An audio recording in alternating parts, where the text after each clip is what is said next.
There's a small town in eastern Tennessee called Millbrook. You won't find it on most tourist maps. It doesn't have a famous landmark or a sports team or a restaurant that food critics write about. What it has is a hardware store that has been open since 1947, a diner called the Magnolia Plate that smells like butter biscuits every morning from 6 until noon, and a town square with a single oak tree so old and so wide that 4 children holding hands can barely reach around its trunk. It has about 4,000 people. And most mornings, on the porch of a pale yellow house on Sycamore Street, you could find Grace Holloway, sitting in a rocking chair her late husband built by hand, drinking black coffee from a mug that said world's okayest teacher, watching the neighborhood wake up. Grace was 67 years old. She had silver hair that she kept in a loose braid down her back, hands that were permanently ink-stained from 40 years of grading papers, and a laugh that people described as sounding like a church bell someone dropped down a flight of stairs. Loud, unexpected, and impossible not to smile at. She had taught 5th grade at Millbrook Elementary for 4 decades. 40 years. Nearly 2,000 children had sat in her classroom. She had taught reading and mathematics and science. And, though was never listed in any curriculum, she had taught the art of being decent to another human being. That part was the one she cared about most. Pause, 3 seconds. But on a Thursday morning in early November, Grace Holloway did not sit on her porch. She sat at her kitchen table, staring at a piece of paper. It was not a letter from a former student or a birthday card from her sister in Chattanooga, or even a bill she was already expecting. It was a foreclosure notice. Music softens. Grace set down her coffee mug very slowly. She read the letter a second time, then a third. The words didn't change. The house on Sycamore Street. The house where she and her husband Harold had raised 2 children. Where the kitchen still had the pencil marks measuring the heights of her grandchildren on the door frame. Where the garden out back still bloomed every spring with the same daffodils she'd planted 30 years ago. This house was going to be taken from her in 60 days if she couldn't come up with $11,000 in back payments. After Harold passed 2 years ago, Grace had learned, the hard way, that he had been quietly carrying a second mortgage to help pay for her mother's nursing home care. He never told her. He didn't want her to worry. That was just Harold. And now Harold was gone, and the second mortgage was still there, and Grace's pension only stretched so far. 60 days. She folded the letter and placed it face down on the table. Then she looked around her kitchen, at the yellow curtains she had sewn herself, at the coffee mug collection on the shelf, 40 years of gifts from students, at the photograph on the refrigerator, her, Harold, their daughter Renee, their son Thomas, and 3 grandchildren standing in front of that same pale yellow house on what looked like the 4th of July, everyone squinting in the sun, everyone laughing. Grace Holloway, a woman who had given her whole life to other people, sat alone in her kitchen, and for the first time in a very long time, she did not know what to do. 1,200 miles north of Millbrook, in a neighborhood in Brooklyn, New York, a young man named Darius was scrubbing the bottom of a stock pot at 2 in the morning. The kitchen of Cafe Rondo smelled like old grease and dish soap and the faint ghost of the garlic bread they'd served earlier that night. The restaurant had closed at 11. The chef and the front-of-house staff had gone home. But Darius always stayed late. He was 28 years old. He had served 2 tours overseas, once in the mountains of Afghanistan, once in the sweltering heat of Iraq. He had come home 22 months ago with both of his legs intact, a purple heart, and something else that had no name but lived behind his eyes and woke him up at 2 a.m. and made crowded subway cars feel like they were closing in on him. The dishes didn't bother him, though. The repetition of it, the hot water, the scrubbing, the clean plate sliding into the rack, that was something he could hold on to. Darius had grown up in Bedford-Stuyvesant, raised by his grandmother, Loretta Cole, who worked 2 jobs and still found time to take him to the public library every Saturday and make him read for 30 minutes before she'd let him watch television. His mother had left when he was 4. He didn't have a father he knew, but he had Loretta, and Loretta was the kind of woman who made you feel like her presence alone was an entire safety net. She had passed the previous spring.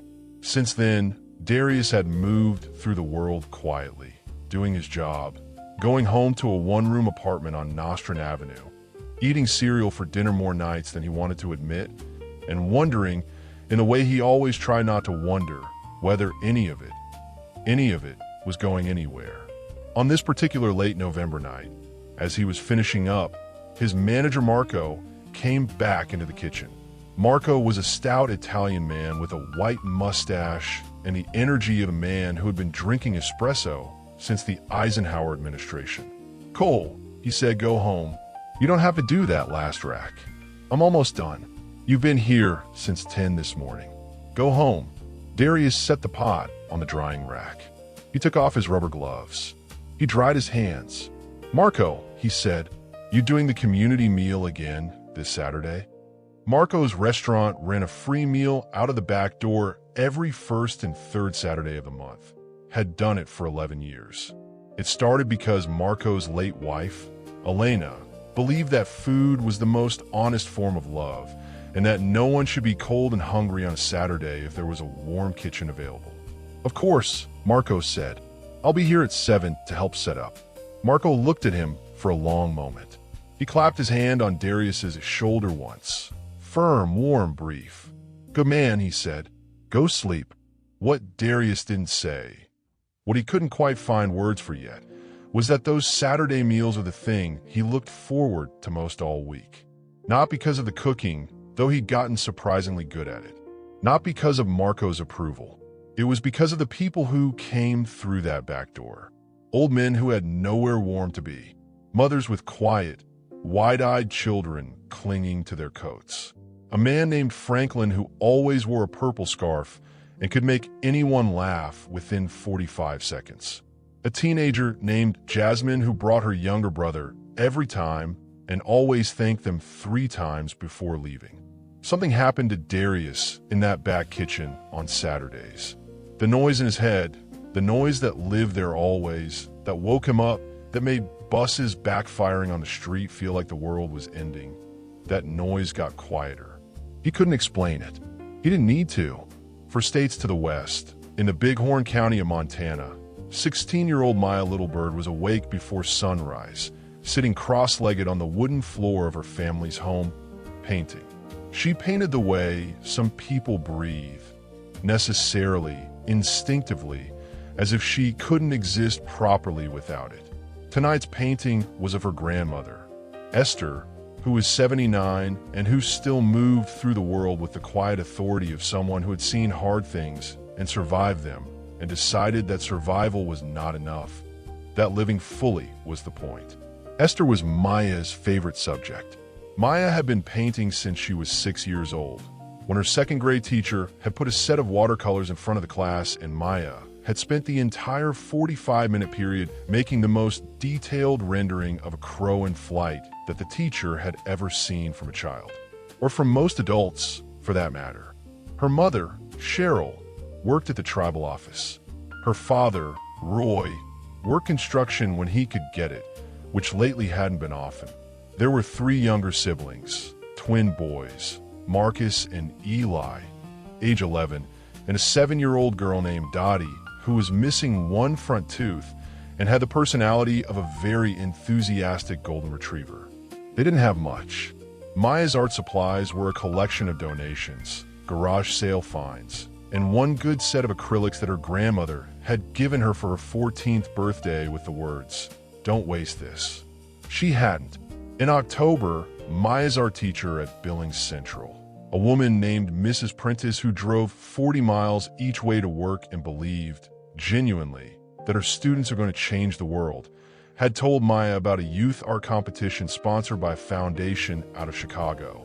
First prize, a full summer scholarship to a prestigious arts program in Santa Fe, New Mexico. Second prize, a mentorship with a professional artist. Third prize, a $100 supply gift card. Maya had submitted her application the night before the deadline, on her grandmother's phone, using the one corner of the house where the Wi-Fi signal was strong enough. She hadn't told her parents. She didn't want them to get their hopes up. More honestly, she didn't want herself to get her hopes up. on the floor now, painting her grandmother's face in the blue-gray light before dawn. Maya thought about Santa Fe. She had never been to New Mexico. She'd barely been out of Montana. She thought about having an entire summer to paint, to learn, to be surrounded by other people who felt about art the way she felt about it. She thought about what that would mean. Then she made herself stop thinking about it and focused on the exact shade of brown that was the color of her grandmother's eyes in the afternoon light. Paint what's in front of you, Esther always said. The future takes care of itself. Down in the lower Garden District of New Orleans, Louisiana, Jerome Thibodeau was having the worst week of his professional life. He was 55 years old, built like a former linebacker, which he had been briefly at Tulane University. With close-cropped gray hair and reading glasses he refused to admit he needed, and a personality that people described as a warm front coming through. Jerome owned Thibodeau's, a restaurant on Magazine Street that his parents had started in 1971. His father, Clarence, had built the tables by hand. His mother, Vivian, had developed every recipe herself. The gumbo, the red beans and rice, the bread pudding with rum sauce that made grown men emotional. The restaurant had fed the neighborhood for more than 50 years. It had survived Hurricane Katrina, barely. It had survived the recession. It had survived the kitchen fire in 2014 that took out the whole back wall and forced them to rebuild.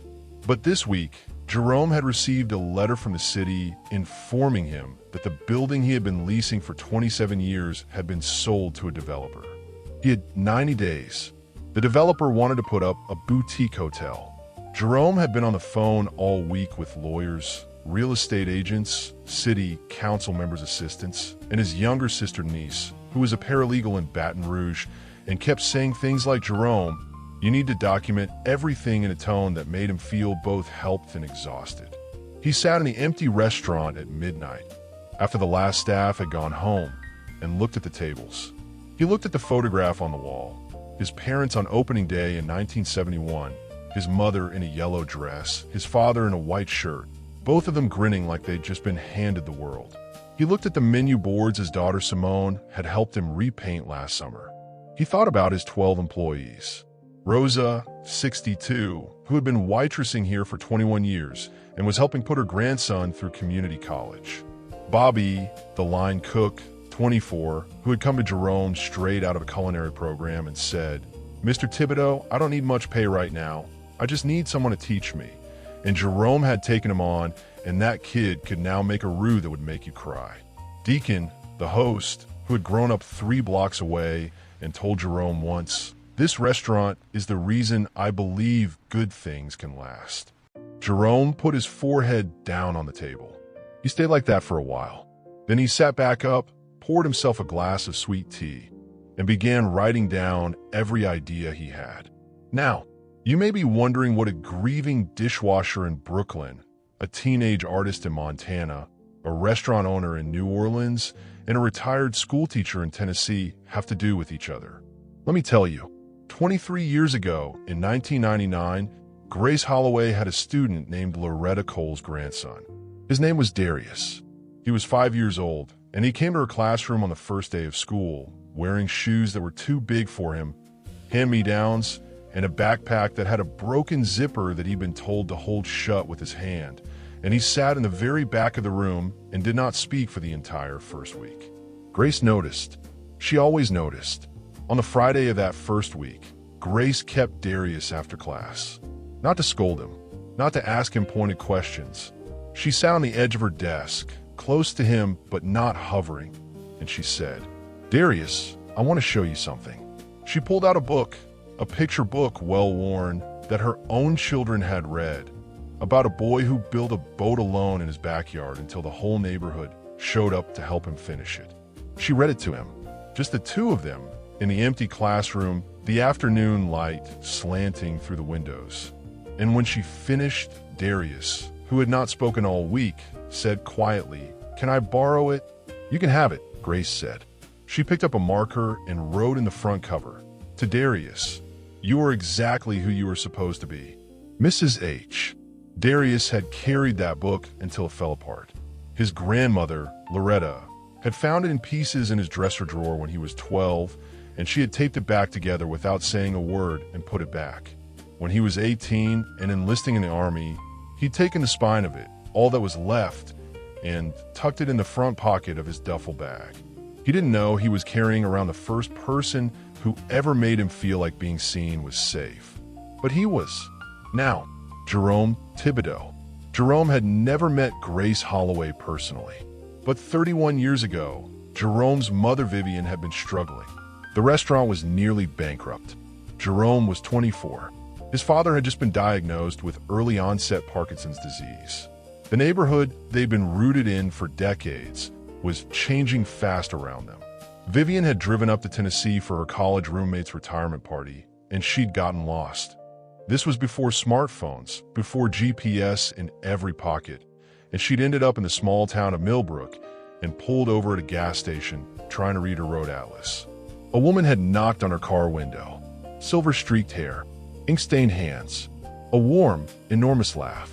"Honey, you look like you're trying to fold that atlas back the right way, and it's not going well," the woman said.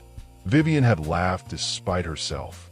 They ended up sitting on the curb of that gas station for 45 minutes. Vivian didn't know why she told a stranger about her crumbling restaurant and her sick husband and the fear that was living in her chest like a stone. But she did. And this woman, this Grace, listened. Actually listened. And then she said, "I don't know your restaurant, but I know you. And I can tell you. A woman who drives 600 miles for her friend's retirement party, even when her whole life is collapsing, that woman doesn't quit. She leans into it harder." She wrote down a name on the back of a receipt. A small business counselor in New Orleans who had helped a friend of a friend save a family business. "Tell him I sent you," Grace said. "His name is Walt. He's gruff, but he's honest." Vivian made the call on Monday. Walt's advice saved the restaurant. And now the restaurant, 50-plus years old, 12 employees, the gumbo that would make you cry, was in danger again. And Maya Little Bird. Maya had never been to Tennessee or New York. But 2 years ago, Maya's art teacher, Mrs. Prentice, had attended a national educators conference in Nashville where she sat in on a workshop about recognizing and nurturing creative talent in underserved schools. The workshop was led by a woman named Grace Holloway. Grace had long been retired from her own classroom, but she spent several months a year volunteering with a nonprofit that trained teachers in rural and low-income districts to identify students with exceptional abilities and advocate for them aggressively. Mrs. Prentice had sat in the front row and taken 4 pages of notes. She had come back to Montana thinking differently about her students. She had come back thinking differently about Maya. The art competition in Chicago, the scholarship to Santa Fe, the application Maya had filed on her grandmother's phone the night before the deadline. That entire chain of events began with Mrs. Prentice sitting in Grace Holloway's workshop in Nashville. And Grace didn't know any of it. She had never met Maya. She didn't know Maya existed. She was just a woman who believed that teachers were the most important infrastructure a society could build, and that a teacher who learned to look for the extraordinary in ordinary children was worth more than any building or any machine. It was Grace's neighbor, Paulette Monroe, who started it. Paulette was 63, a retired postal worker with a Facebook account she used aggressively for what she considered community journalism: birthdays, local news, neighbor updates, and the occasional viral recipe. Paulette knew about the foreclosure notice because Grace had mentioned it once in passing at the mailbox in the tone that Grace used for all her problems, lightly, briefly, as if it were someone else's story. Paulette went home and thought about it for 2 days. And then she posted. Not a request, not a fundraiser, just a post. It said, "This town has a woman in it named Grace Holloway. She taught for 40 years at Millbrook Elementary. She taught most of your parents. She might have taught you. She's about to lose her house of 40 years, and she would never ask anyone for help. I am asking for her. If Grace Holloway ever did something for you, your family, or someone you love, consider giving back. I'll handle the details." Paulette included her email address and her phone number. By the next morning, she had 47 messages. By the end of that day, it was 212. People she didn't know. People from Millbrook. People from Chattanooga and Nashville and Memphis who had grown up in Millbrook and left but remembered.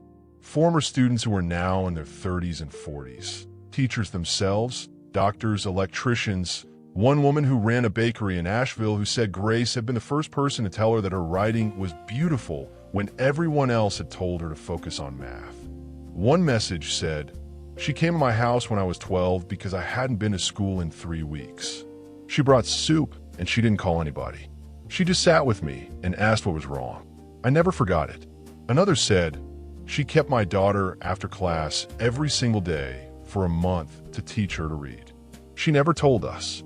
We only found out because my daughter asked why Mrs. H's light was always on the longest." Another said, "Simply, she changed everything for me. Tell me where to send the check." In Brooklyn, New York, Marco, the restaurateur with the espresso dependency and the community meal program, had a habit of reading local Tennessee community news online.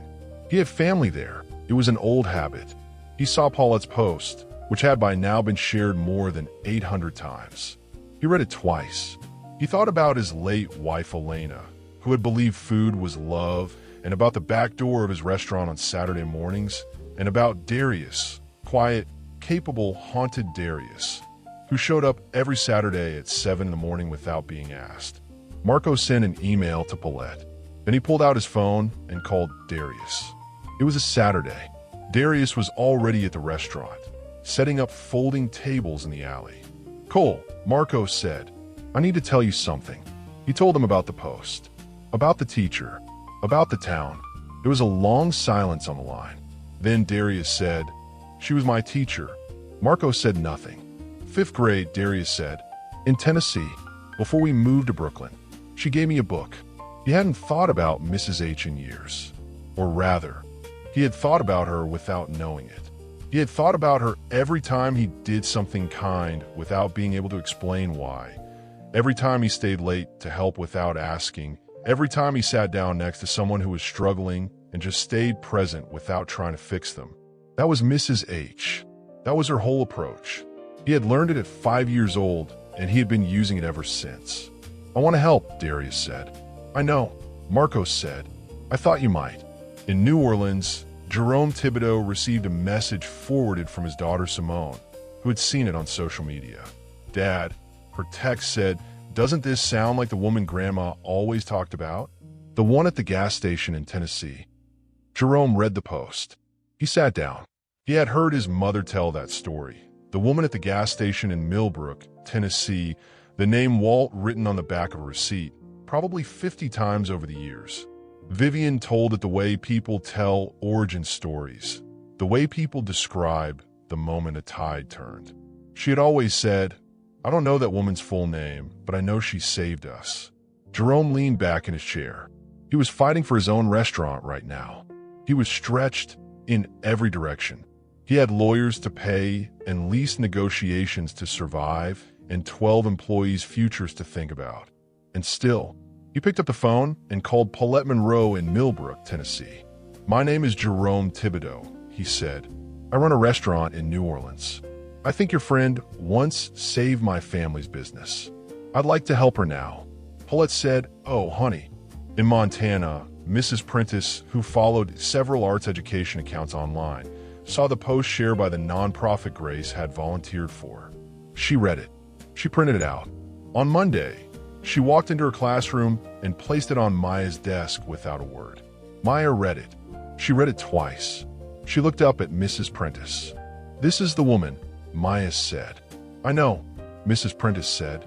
"She's the reason you came back from that conference thinking differently." "She is." Maya looked back down at the paper. She thought about the painting she'd been working on of her grandmother. She thought about Mrs. Prentice coming to her parents and telling them, "Maya has a gift and it deserves to go somewhere." She thought about the application, the scholarship, Santa Fe. She thought about how the things that change your life often don't come with a face attached. "I want to do something," Maya said. "I thought you might," Mrs. Prentice said. Grace Holloway didn't know any of this was happening. She had been living the same way she always lived, waking at 6, making coffee, sitting briefly on the porch, going through the day. She was meeting with a financial counselor. She was calling Thomas in Nashville every few days, reassuring him she was fine. She was watering her daffodils, which in November were just sleeping bulbs underground. Waiting for spring, they didn't know yet was uncertain. Paulette had told her about the post. Had to. Once the emails started coming in, Grace had been appalled. Paulette Renee Monroe, she had said, standing in Paulette's kitchen with her arms crossed. I did not teach for 40 years so that people would spend their money on my mortgage instead of their children's futures. And I did not deliver mail for 30 years. Paulette said calmly, pouring them both tea, so that you could lose the house you were born in the town you raised everyone else's kids in. Sit down, Grace. Grace sat down. She received the first check in the mail 4 days later. It came from a woman in Atlanta who had been in her class in 1987 and was now a pediatric nurse. The card said, "You made reading feel like flying. I've been trying to give that feeling to every child I meet ever since." The second check was from a man in Knoxville who said she had called his parents when he was being bullied in the 4th grade and had somehow, in a single conversation, made the bully stop without embarrassing either of them in front of the class. The third was from a couple in Oregon who had grown up as neighbors on Sycamore Street and said, "Grace, you kept the neighborhood going. You kept us all going." Grace spread these letters on her kitchen table. She sat down. She was not the kind of woman who cried easily. She had cried at Harold's funeral, controlled and brief. She had cried when her mother passed. She cried once when her daughter Renee was in the hospital for a week after a difficult pregnancy. But sitting at her kitchen table in Millbrook, Tennessee, reading words from people she had long since stopped thinking she'd affected, Grace Holloway cried. Not for the money, for the evidence, for the proof, visible at last, after 40 years of wondering, the way all teachers wonder whether any of it went anywhere, that it had mattered, that the children she had stood in front of day after day, decade after decade, had carried her with them. It was Paulette who organized the rest of it. She was, after all, a woman who had organized 30 years of mail routes. She was not intimidated by logistics. She had been in contact with Marco from Brooklyn, who had connected her to Darius. She had spoken with Jerome in New Orleans. She had exchanged several emails with a teacher named Mrs. Prentice in Montana, who had told her about a student she'd like to bring. Paulette's plan was simple. On a Saturday in December, 3 weeks before the foreclosure deadline, there would be a small gathering in the Millbrook Town Square beside the old oak tree. Not a charity event, not a fundraiser in the formal sense, just neighbors and not yet neighbors, coming together to cook food and tell stories and be in the same place at the same time. She called it, in the group email she sent out, a thank you party for a woman who wouldn't plan one for herself. Grace, when informed, said, "This is the most embarrassing thing anyone has ever done to me, and you are my best friend, and I forgive you." "I know," said Paulette. Jerome drove up from New Orleans with Bobby, his 24-year-old line cook, in a truck carrying 2 coolers of ingredients and a portable burner. He had been in contact with the city about his building situation. A group of community members and a local councilwoman were mounting an effort to have Thibodaux's designated a historic neighborhood institution, which could complicate the developer's plans considerably. Jerome didn't know if it would work, but he drove north anyway. Darius took a Greyhound bus from Port Authority in Manhattan to Knoxville, where Paulette's nephew picked him up and drove in the last 40 miles to Millbrook. He had never been back. He was 33 years older than the last time he'd stood on Tennessee soil. He watched the landscape change from the bus window, the density of the city giving way to highway, highway giving way to rolling hills and trees gone bare for winter, the sky widening above it all, and he felt something he hadn't felt in a while. Not happiness exactly, more like The place inside him that was usually braced was just briefly not bracing. Maya and Mrs. Prentice drove down from Billings to Billings Airport. Maya had never flown before. She gripped the armrest for takeoff, and then, when they broke through the cloud cover and she saw the white expanse of cloud below her and the thin blue line of sky above, she let go of the armrest and pressed her face to the window and thought, "I'm going to paint this." She had brought something with her, rolled up carefully in a cardboard tube, protected inside her backpack. The town square in Millbrook on that Saturday in December was cold.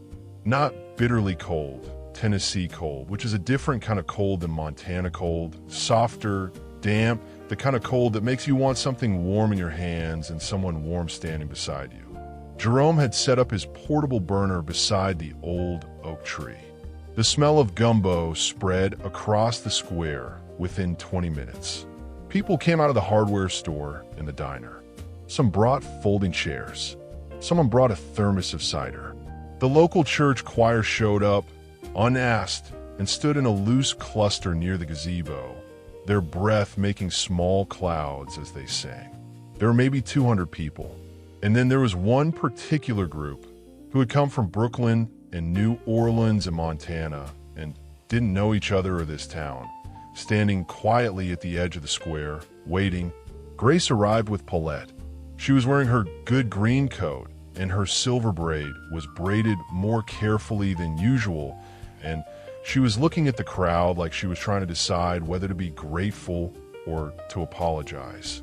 Paulette steered her firmly toward the oak tree. Jerome saw her first. He walked over and extended his hand and said, "Mrs. Holloway, my name is Jerome Thibodeau. My mother met a woman at a gas station in this town 23 years ago who told her to call a man named Walt. That woman saved our restaurant. I believe that woman was you." Grace looked at him. She thought for a long moment. A gas station, Millbrook, a woman in a car with a road atlas, a story about a restaurant. "I remember," Grace said quietly. She had a yellow dress. Jerome's throat tightened. "That was her," he said. "That was exactly her. She wore that dress until it fell apart." They shook hands. Then, after a moment, Grace pulled him into a hug, the decisive, brief, total kind of hug that small women sometimes deploy against large men and that no one is ever prepared for. "How was the restaurant?" she asked, pulling back. He told her about the building situation. He told her about the historic designation effort.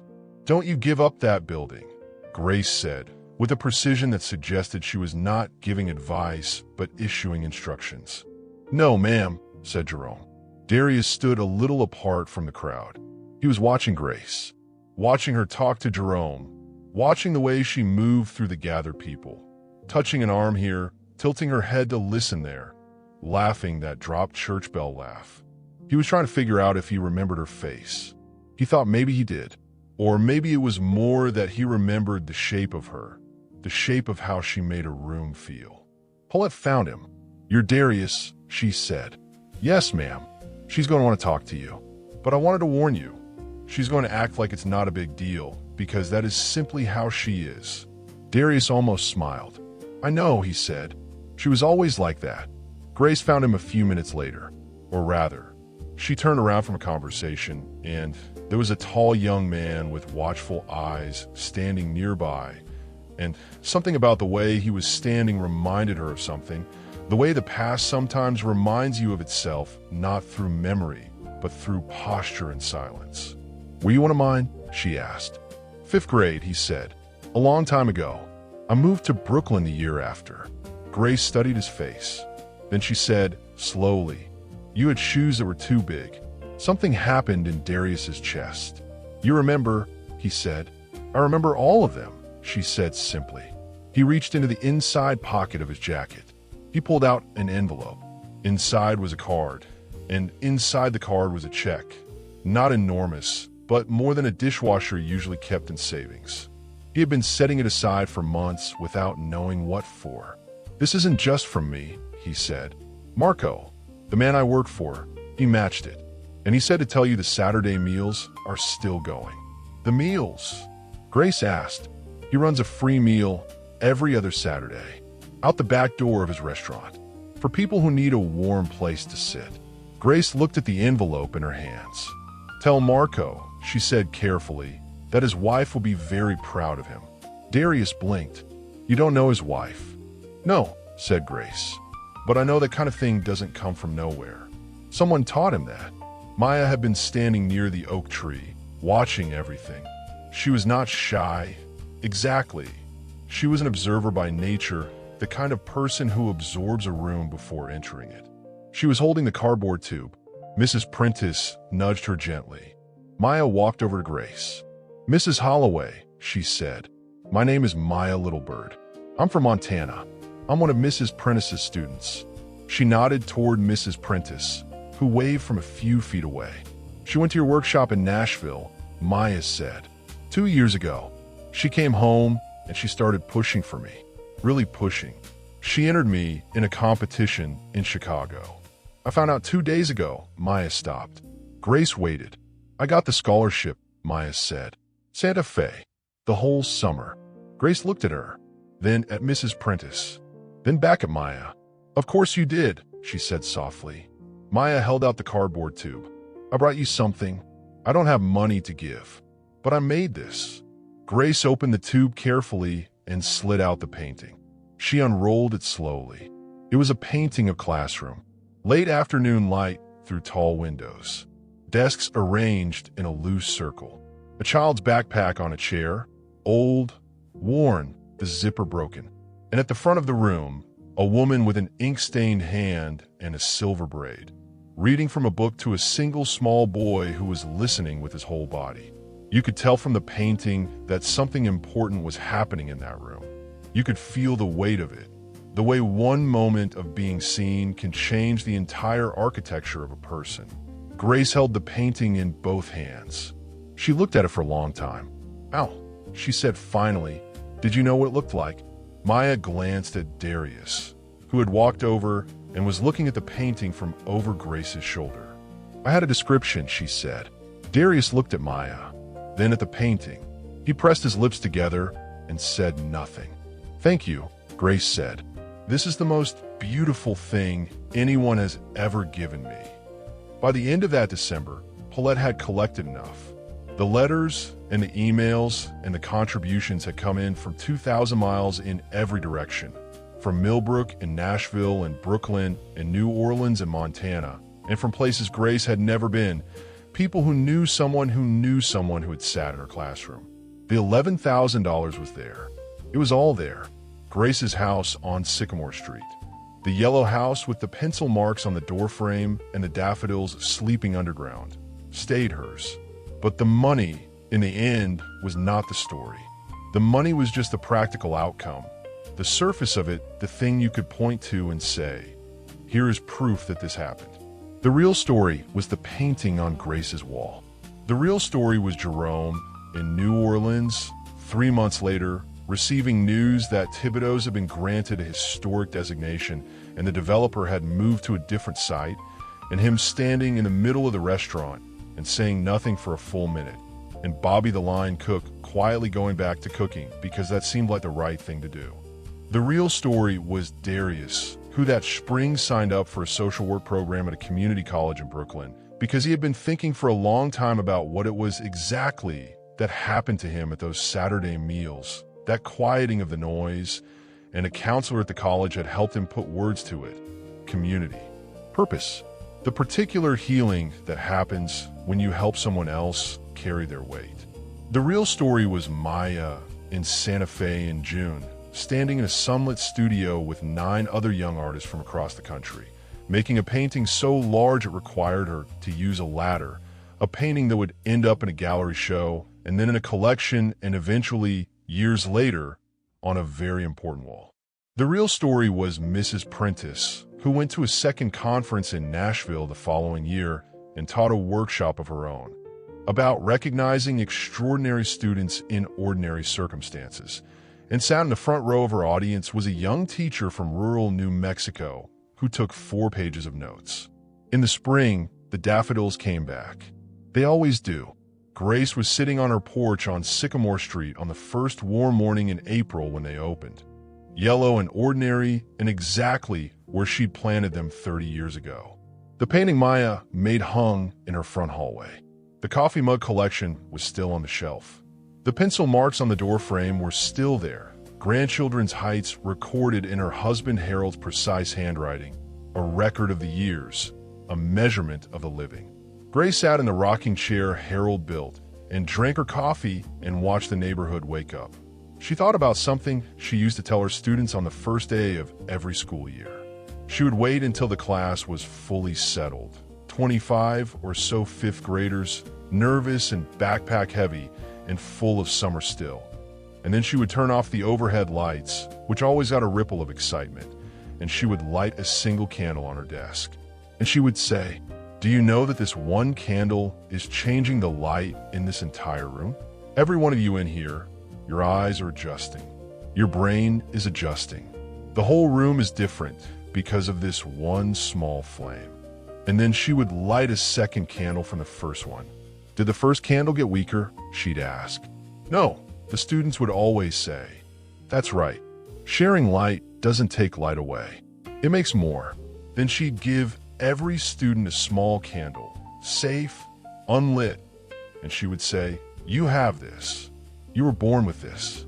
And when you use it, when you are kind, when you help, when you show up for people, you don't lose any of it.